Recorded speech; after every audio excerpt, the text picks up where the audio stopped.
आपके घर में सिलेंडर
महाराष्ट्र की सियासी फिजा इस वक्त गर्म नजर आ रही है क्योंकि महाराष्ट्र में चुनाव हो रहे हैं और ऐसे में मैं पूर्णिमा मिश्रा आप सभी का स्वागत करती हूं।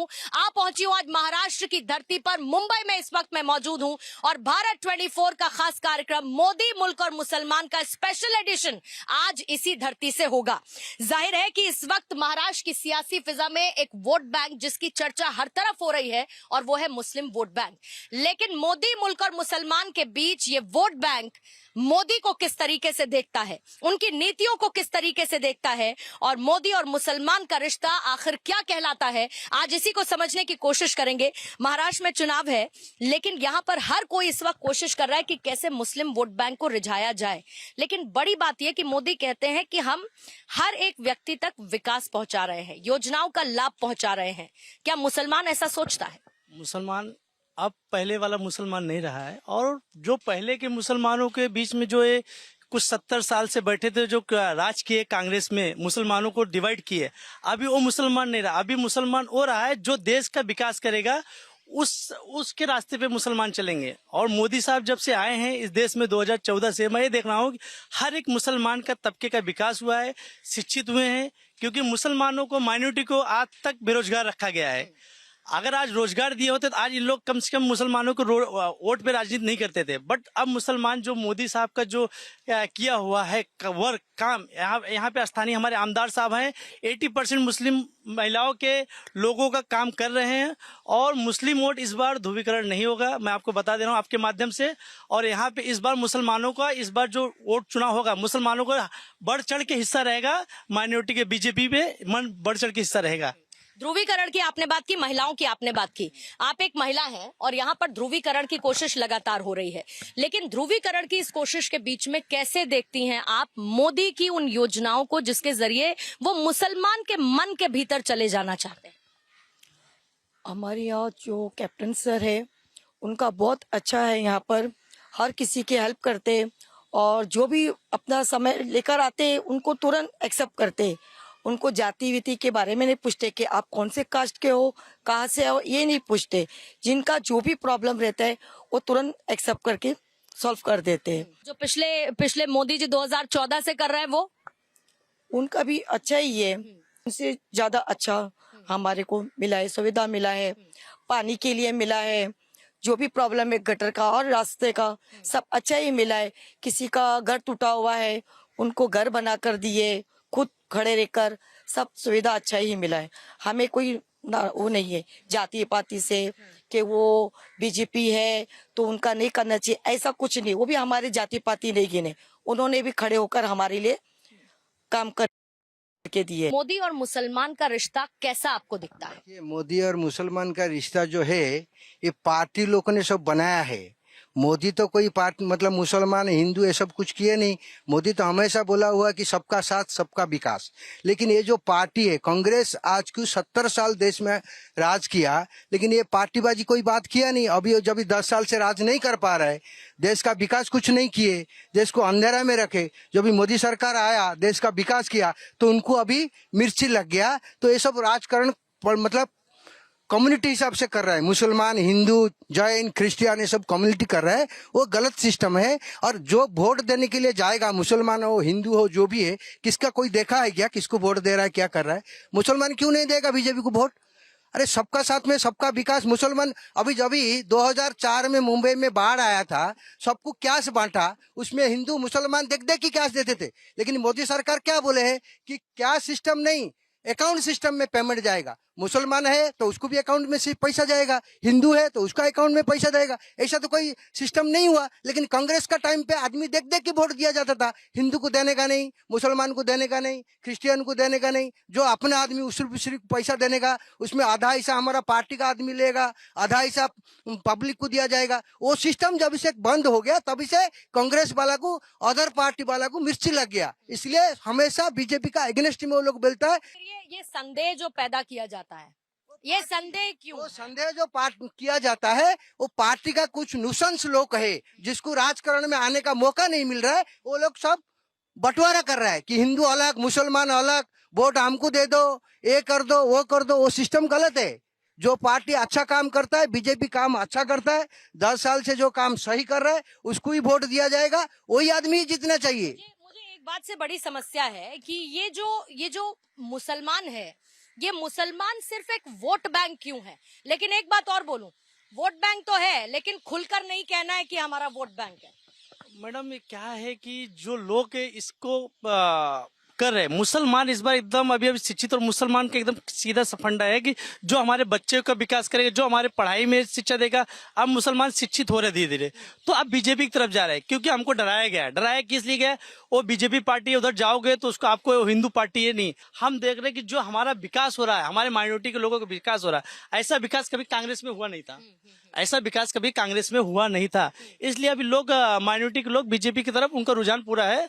और इस बार मैं ये तो दुआ करूंगा अल्लाह से कि मोदी साहब पूरी जिंदगी में और 40 साल तक राज करे देश पे, जो काम हो रहा है वो सब आगे बढ़े।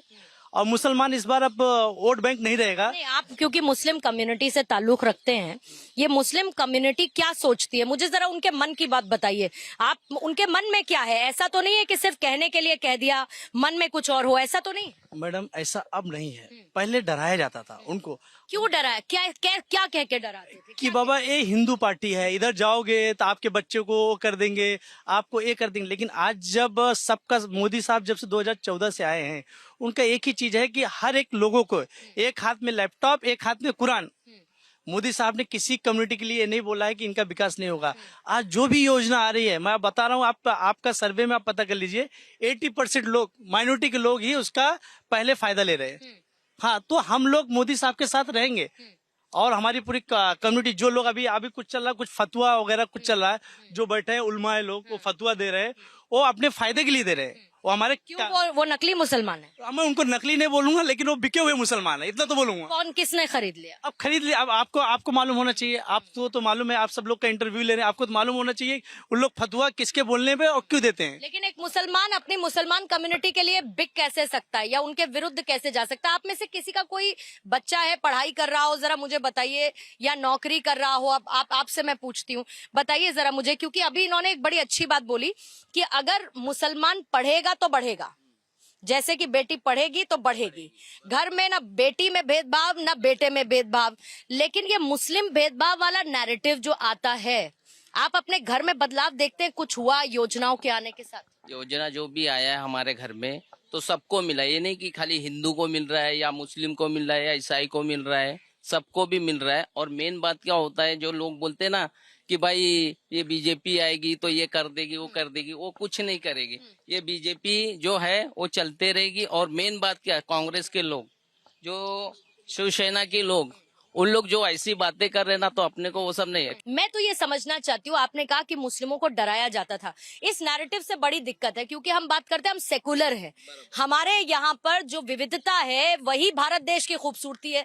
हम कहते हैं कि ये देश लोकतंत्र से चलेगा, लेकिन फिर ये डराने वाली राजनीति, विक्टिम क्यों ये डराने वाली राजनीति ना, ये कांग्रेस ने चालू किया, क्योंकि कांग्रेस का कैसा, केंद्र में भी कोई नहीं है और इधर भी कोई नहीं है। तो ये अभी एक नारा निकाल दिया कि मुसलमानों के बीच में भेदभाव डालो, यानी वो डरेंगे तो हमारे तरफ आएंगे और नहीं डरेंगे तो हमेशा वो बन के रहेंगे। लेकिन हम लोग डरने वाले नहीं है। माइनॉरिटी बीजेपी को सपोर्ट करेंगे और बाकी किसी को सपोर्ट नहीं करेंगे। कि कांग्रेस ने शुरू से भी माइनॉरिटी को पीछे से खंजर मारा है, लेकिन अभी जो जाग नहीं रहे ना, लेकिन अभी इसके आने वाले वक्त में इनको मालूम पड़ेगा कि हम कौन है, हम क्या है, हम कैसा करेंगे। लेकिन ये हमारा जो काम जो कर रहा है भारतीय जनता पार्टी, हमारे जो लोग बैठे हुए हैं वो काम कर रहे हैं, तो उनको एक जलन हो रही है। मतलब एक जलन और माइनॉरिटी एक तरफ जा रही है, हम लोग की तरफ माइनॉरिटी है ही नहीं है। ये जो 12% वाला वोट है ना महाराष्ट्र में, ये 12% वाला वोट हर किसी को चाहिए। ये 12% का वोट मिल जाए तो काम होता है, लेकिन फिर उसके बाद डराने धमकाने की बात होने लगती है। ये बताइए कि ये 15 मिनट खाली कर दो, 15 मिनट का समय है, 15 मिनट में हम दिखा देंगे, ये सब बातें होने लगती हैं। फिर जात पात में बांट, इधर बात होने लगती है कि बटेंगे तो कटेंगे, एक है तो सेफ है। ये जो नैरेटिव है या जो नारेबाजी चुनावों के समय होती है, ये मुसलमानों के मन में क्या इम्पैक्ट डालती है? फर्स्ट ऑफ ऑल मैं तो ये बोलूंगा कि आई बिलीव इन मोदी। और जो 15 मिनट का जो आप बता रहे हो, बात कर रहे हो, ये एक्चुअली 15 मिनट में वैसे तो कुछ होता नहीं है। और अगर वो चाहे कि हमको यानी कुछ करना है तो वो कर नहीं पाएंगे, क्योंकि क्या है कि मुस्लिम कम्युनिटी अब पहले जैसी अनपढ़ नहीं रही, अब पढ़ लिख गई है और अब पढ़ रही है। और साथ ही साथ में बहुत ही यानी कि जितने भी अलग अलग ब्रांचेस है गवर्नमेंट के, उसके अंदर में अच्छे अच्छे आला ऑफिसर बन गए सब। तो अच्छे अच्छे सीट के ऊपर में सब लोग हैं और उनके बच्चे भी पढ़ रहे हैं, बाकी कम्युनिटी भी पढ़ रही है। आपके घर में बच्चे हैं? हाँ, मेरे 2 बच्चे हैं। पढ़ाई कैसी चल रही है? हाँ, चल रही है माशाल्लाह, बहुत अच्छी चल रही है। पहले कैसी पढ़ाई होती थी, अब कैसी पढ़ाई होती? मैडम, बच्चे पढ़ने से पहले हमको यानी कि पढ़ना पड़ेगा। जब हम सीधा होंगे या बाद में हम समझेंगे कि भाई हमको कहाँ लेके जा रहा है कोई, और हमको वहाँ पर नहीं जाना है, हमको जैसे करना है वैसे करना है। यानी कि हमको जाना है, हमको पता है कि भाई मोदी जी ने अभी तक में हमारे लिए अच्छा ही किया। जो पहले एक अनसिक्योरनेस था, अब वो नहीं रहा। तो फिर बाद में मतलब अब आप इनसिक्योर नहीं है? हाँ, अब बिकॉज आपको ये नहीं लगता कि आपसे सब छीन लिया जाएगा, आपको भगा दिया जाएगा? सिक्योरिटी मिलती है, साथ ही साथ में बाद में फिर ऐसे लगता है कि भाई हाँ चलो एक फ्रीडम है कि हाँ भाई कहीं भी जा सकते हैं। जैसे हम बोलते हैं कि जैसे यानी कि India is my country, all Indians are my brothers and sisters, है ना। तो वैसे ही वही हिसाब से कि भाई उस टाइम पे जो उन्होंने यानी कि कॉन्स्टिट्यूशन लिखा हुआ था कि भाई हम कहीं भी जा सकते, कहीं भी आ सकते। तो बढ़िया आपने बात की, आपने संविधान की बात कर दी। संविधान की आपने बात कर दी। संविधान को लेकर इतना डरा रखा है, संविधान को बदल देंगे, ये कर देंगे, वो कर देंगे। इस संविधान में मुसलमानों का बराबर हक है ही नहीं। ये कहा जाता है कि जो मुसलमानों को हक मिला वो उनसे छीन लिया। तारीख में हिंदू कम्युनिटी के बाद में सबसे ज्यादा अगर हॉलीडेज है 365 डेज में, तो वो मुस्लिम कम्युनिटी के है। जैन एक ही है, महावीर जयंती, गुरु नानक एक ही है, यानी सिख लोगों के लिए भी। फिर बाद में पारसी के लिए भी एक ही है, नवरोज। बाकी उसके बाद में अगर हिंदू कम्युनिटी के बाद में अगर सबसे ज्यादा किसी को अगर हॉलीडेज मिलता है तो वो मुस्लिम कम्युनिटी का है। मगर फिर भी हम लोगों को एक्चुअली सबसे ज्यादा बर्डन ये लगता है ना कि जब हमको बोला जाता है कि भाई हम लोग है ना, यानी कि क्या है कि माइनॉरिटी में, बट दे बेटर नोज, यानी हम लोग हाँ माइनॉरिटी शब्द है ना, ये माइनॉरिटी शब्द का ना मुझे लगता है डेफिनेशन चेंज कर दिया है। लेकिन क्योंकि आप मुझे ये बताइए कि अभी आपके घर में सिलेंडर आता है तो ये पूछ कर आता है कि आपका नाम क्या है? नहीं। आपके घर में शौचालय बना तो ये पूछ कर आया कि आपका नाम क्या है? नहीं। आपके बच्चों को पढ़ाने के लिए स्कॉलरशिप मिली तो ये पूछा गया कि आपका नाम क्या है? नहीं। तो फिर जब ये सब नहीं पूछा गया तो ये क्यों कहा जाता है कि मुस्लिम डरे हैं, उनको इस देश से बाहर निकाल देंगे? कौन कहता है ये, और क्यों लगता है आपको कि ऐसा कि बाहर निकाल देंगे? नहीं, कोई नहीं निकाल सकता। सेफ फील करती हैं? हाँ, सेफ है। हम लोग जितना इंडिया में सेफ है उतना किधर भी सेफ नहीं है। हाँ, और इंडिया से हम लोग इधर हमारे बाप दादा इधर पैदा हुए, हम लोग इधर पैदा हुए, तो किधर से कौन निकालेगा? हमारे पास हर एक प्रूफ है, हर एक चीज है, तो कौन निकालेगा? और कौन निकाल सकता है? इंडिया खाली कर देंगे तो कौन रहेगा, वो भी बताओ। लेकिन आपको तो किसी ने नहीं कहा ना कि आपको निकाल दो। नहीं नहीं नहीं। तो ये बताइए कि अगर प्रधानमंत्री जी आधी आबादी की बराबर भागीदारी की बात करते हैं, है ना, कहते हैं कि महिलाओं को भी रिप्रेजेंटेशन मिलना चाहिए, महिलाएं भी आगे बढ़ें, बड़े बड़े ऐसे जैसे अभी वक्फ की बात हुई, वक्फ संशोधन बिल की बात हुई, उसमें कहा गया कि महिलाओं को भी भाई शामिल करो। इससे पहले जो महिलाओं के लिए योजनाएं लाई उसमें भी महिलाओं को बोर्ड में शामिल करो। तो ये महिलाओं का रिप्रेजेंटेशन इससे पहले इस तरीके का था क्या कि महिलाओं को भी शामिल करते? नहीं करते थे पहले। जब से मोदी सरकार आई, जब से ये सब हो रहा है, और जो बुर्का है ये है कॉलेज के उसमें बोले हैं कि जैसे बुर्का मत पहन के आओ, कुछ वो मत करो, तो वो उन लोग को जो हमारे मुस्लिम के जो बड़े रहते हैं उनको प्रॉब्लम है।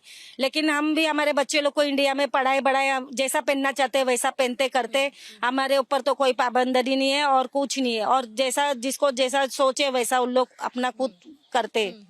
मतलब आपको लगता है कि आपको एक शक्ति मिली है, आपको थोड़ा सा मजबूत किया गया है, मजबूत किया। हम लोग जो हमारे माँ बाप के टाइम पे हम लोग जितना पर्दे में रहते थे उतना रहते थे ना, आज हमारे बच्चे लोग को हम उतना पर्दे में नहीं रखे। हर एक बाजू जाते, हर एक बाजू आते, हर एक बाजू करते, जीन्स भी पहनते, टॉप भी पहनते, कट भी पहनते, हर एक चीज पहनते। ऐसा नहीं है कि बुर्का ही पहन के बाहर जाएंगे, जो हम पे पाबंदी और थी। इसी देखिए इसी आजादी की बात होती है, ये आजादी मिलनी चाहिए, जाहिर बात है। और आजादी क्यों ना मिले, जब योजनाएं ऐसी हैं, जब बराबरी की बात होती है तो हर किसी को आजादी का अधिकार है। प्रधानमंत्री एक और बारे में बात करते हैं कि आजादी उस पुरानी सोच से मिलनी चाहिए जो सदियों से खिंची चली आ रही है, खासतौर से मुस्लिम समुदाय में भी। वो ये नहीं सोचते कि जिस पुराने ढर्रे से मौलाना बताते चले गए। मैं तो ये समझना चाहती हूँ कि कुरान, उसका इंटरप्रिटेशन, उसमें क्या करना चाहिए क्या नहीं, सही तरीके से करते हैं ये मौलाना लोग? नहीं नहीं, सही तरीके से नहीं करते है, लेकिन जैसे भी है हमारे मुसलमान के जितने सब सेफ्टी है और अच्छे आज़ाद से ही रहते हैं। किसी के ऊपर कोई पाबंदी नहीं है कि आप ऐसे मत चलो वैसे मत चलो, है सब अच्छे है और सेफ्टी है। ठीक है, ये सेफ्टी है। अच्छा, और जरा ये भी बताइए मुझे, आप ये जो मैंने अभी इनसे पूछा कि आपसे पूछा गया कि आपका नाम क्या है, तो आपको मिलेगा, आपको सिलेंडर मिलेगा, आपको आपके घर पे शौचालय बनेगा, ये सब किसी से नहीं पूछा जाता है। लेकिन ये क्यों कहा जाता है कि मुसलमानों का हक छीन लिया जाएगा? चुनावों में खास तौर पर ये मंगल सूत्र और पता नहीं क्या क्या बातें होने लगती है, ये इसको आप चुनावों तक सीमित रखते हैं या आपको लगता है कि इसका कोई मायना भी है? मैडम, इसका कोई मायना नहीं है। इसका अगर मायना रहेगा तो ये लोग जब चुनाव आता है तभी ये सब चीजें आता है। हमारा हक अधिकार कौन छीना? अभी तक तो कोई छीना नहीं, न छीनेंगे। कोई भी कितनी बड़े सत्ता में आ जाए, कुछ भी आ जाए, छीनेंगे। और अगर देश में देश की तरक्की चाहिए तो मुसलमानों की भागीदारी 100% उसमें है। सिर्फ ये लोग, कुछ लोग हैं जो इस देश में राजनीति निगेटिव फैला के कि मुसलमानों डराने के, नहीं बाबा अगर 400 पार हो जाएगा ये संविधान चेंज कर देंगे और मुसलमान को हटा देंगे। एनआरसी पे कितना भड़काया गया, क्या किए इन्होंने किस तरह से गैदरिंग किया, सिर्फ मतलब निगेटिविटी बात करके। अभी संविधान खतरे में, कौन सा संविधान खतरे में? आज संविधान है, आज लोग सब आजाद है। आज अगर संविधान खतरे में तो चुनाव क्यों हो रहा है? तो अगर मोदी साहब चाहे तो अकेले चुनाव जीत के आ सकते।